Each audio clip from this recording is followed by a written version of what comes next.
રાપર તાલુકાના કેડિયાનગર વિસ્તારમાં તારીખ 29 ડિસેમ્બર 2025ના રોજ વહેલી સવારે અંદાજે 5 વાગ્યાની આસપાસ એક દુઃખદ ઘટના બની હતી। પાણી ભરવા ગયેલી એક મહિલા અચાનક એક નાના પરંતુ ઊંડા તળાવમાં પડી જતા ડૂબી ગઈ હતી। ઘટનાની જાણ થતાં રાપર મામલતદારશ્રી દ્વારા તાત્કાલિક બચાવ ફાયર ટીમને જાણ કરવામાં આવી હતી। માહિતી મળતાની સાથે જ બચાવ ફાયર ટીમ ઘટના સ્થળે પહોંચી અને બોટની મદદથી શોધખોળ શરૂ કરી હતી। સતત અંદાજે 2 કલાકના પ્રયત્નો બાદ તળાવમાંથી મહિલાની બોડી બહાર કાઢવામાં સફળતા મળી હતી, પરંતુ મૃતક મહિલાનું નામ લીલીબેન કેશા કોળી, ઉંમર અંદાજે 40 વર્ષ હોવાનું જાણવા મળ્યું છે।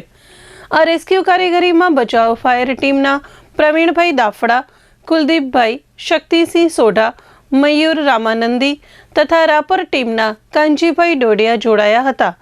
ઘટનાના પગલે સમગ્ર વિસ્તારમાં શોકનો માહોલ છવાઈ ગયો હતો। પોલીસ દ્વારા આગળની કાર્યવાહી હાથ ધરવામાં આવી રહી છે।